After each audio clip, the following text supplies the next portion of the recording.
My husband and my wedding anniversary was this week, but we delayed celebrating until this weekend. We do traditional gifts for anniversaries and this year is flowers/fruit. He is not great with gifts and asked for ideas last month and I sent him a link to an AITA shop that makes birth flower jewelry and told him I'd like something with our son's birth flower. I also let him know he could just get me flowers or anything else and that would be fine as well. For his gift I picked up chocolate-covered strawberries, wine, because grapes, and went to a fancy cheese shop to get some fruit-infused cheeses, meat, etc. to make a really nice charcuterie spread for tonight.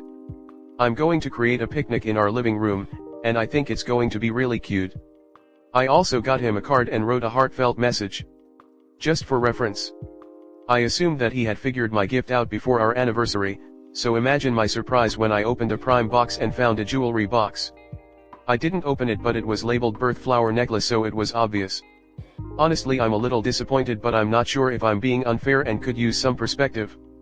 If he ordered the gift via Prime that means that he didn't order it until after the actual day of our anniversary had passed. The box was labeled with my birth flower, not my son's. Which is not what I wanted. The box/labeling looks very cheap, and looking on Amazon I think he ordered a low quality piece, think Chinese Amazon front, $20. When we were younger I would wear jewelry like this and it would always fall apart, color my skin, and slash or tarnish quickly. I'm a bit upset. I spent a significant amount of consideration and money on his gift and he totally flubbed mine in a way that specifically seems very uncaring. He's going to be giving me the gift tonight so I have about 4 hours to figure out how I'm going to respond. I don't want to ruin our plans with a fight but I'd like to, gently, tell him I'd rather he order something I will actually wear. Or should I just thank him, not say anything, and just not wear the gift? Am I being entitled? Update. We had our anniversary date last night and it was really lovely.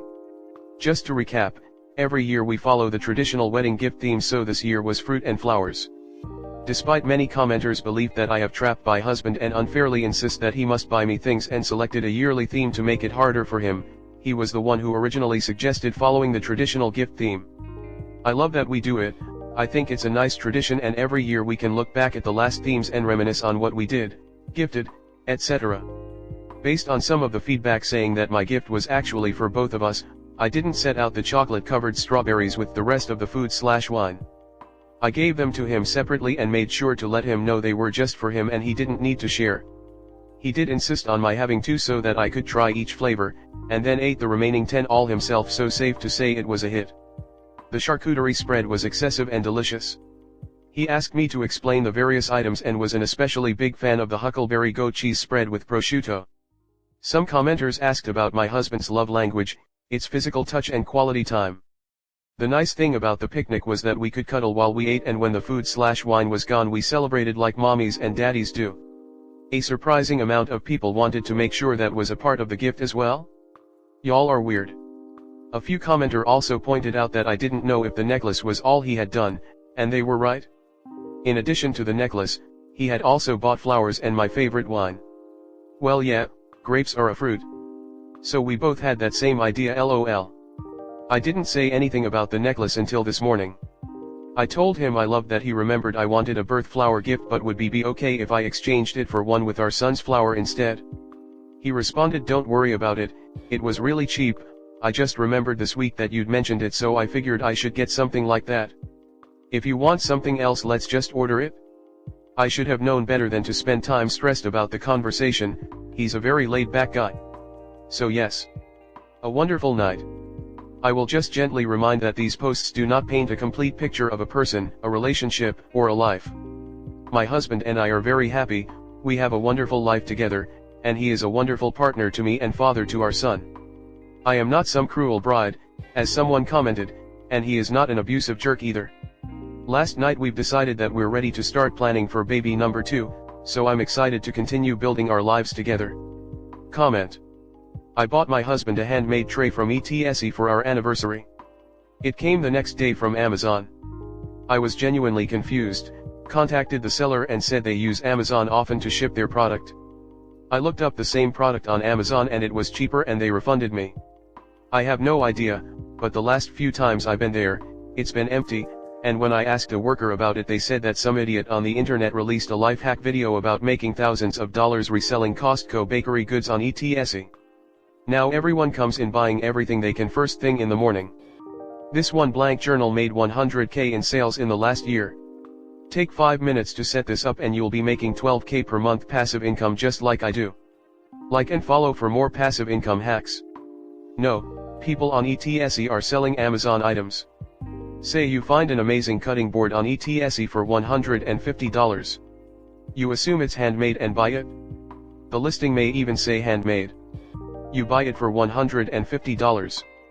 The AITA seller then goes on Amazon, buys the dame board for $18.95 and ships it to you. They just made $131 with no effort.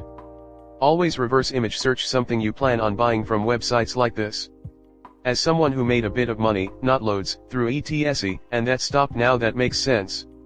It's also harder to go viral on Twitter, which used to be a way to sell. I could post something funny, then tell people I had a shop and it'd sell a few from there. Engagement is way down and feels like it's deliberately throttled. Facebook has been asked for selling stuff for years. I've reused Amazon boxes to ship my AITA sales before, but I try to give my customer a heads up and then the labels are obviously different. This was just a slime ball using AITA's fast and loose policies to profit off of people's attempts to buy handmade. It sounds like it was, but the seller was listing it on AITA, then going and ordering the products through Amazon and pocketing the difference while not actually doing anything except submitting an Amazon order. This is repulsive. I'm so tired of the junk on AITA. You used to be able to get decent stuff on there.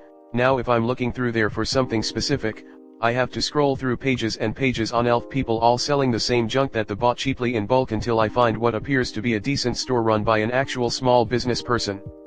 Dropshipping used to be a genuine business for some people before all the internet e-commerce gurus got into the game selling courses telling people how they can make a fortune dropshipping.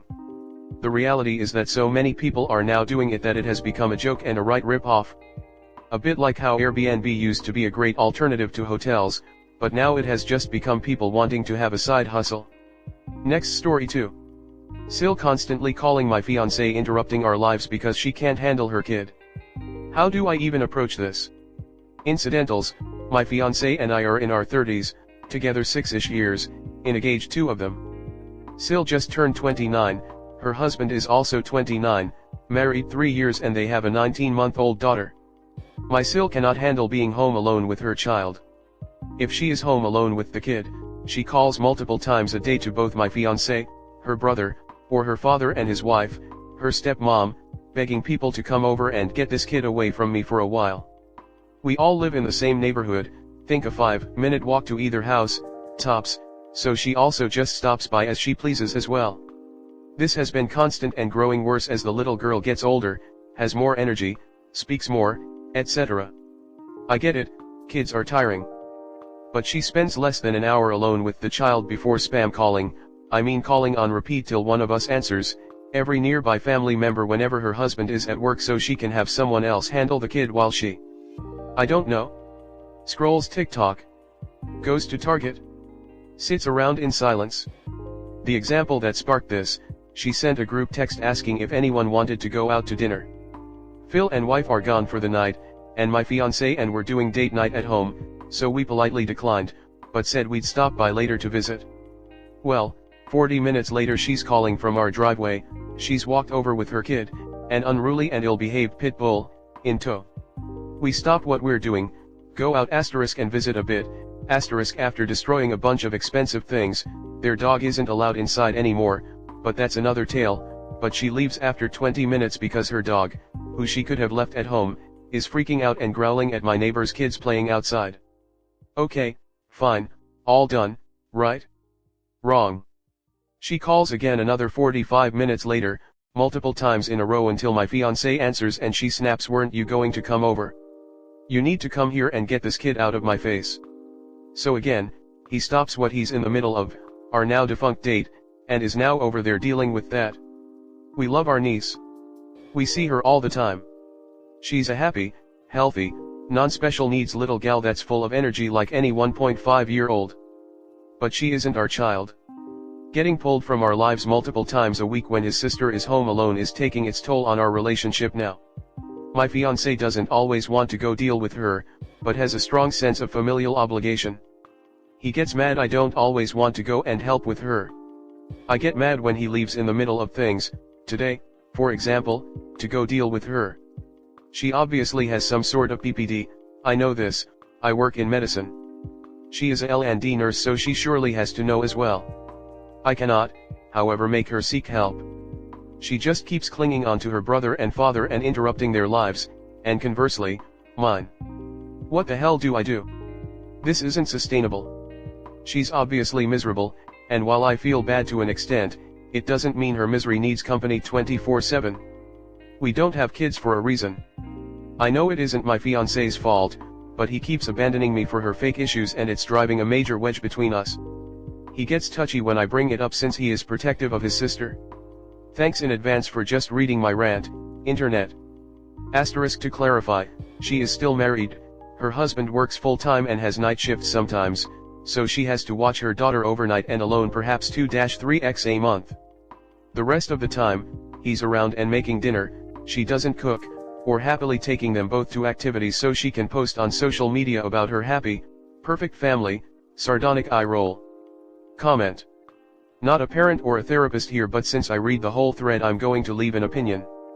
She needs a psychiatrist and psychologist. Your fiancé needs to set firm boundaries on when the two of you will watch your niece. The dog needs to go to training. Your niece needs exercise and probably needs a pediatrician to evaluate her diet. All of this is attainable, but it is between her and her husband. All you can do is tell her kindly, "Hon, I think you need professional help. I'm here if you want to talk." If she tries to get you to watch the child, kindly say "I'm sorry, I'm unavailable" and walk away. Convey this to your fiancé. Let him know what your boundaries are, but be within reason. I tell your fiancé that unless this is resolved you won't get married. His sister can't dominate your lives. She is an adult and needs to function as an adult. It is one thing to drop everything in an emergency. It is quite another to have your date night ruined because she can't spend an evening home, alone with her daughter. If she needs help, she needs to hire a babysitter.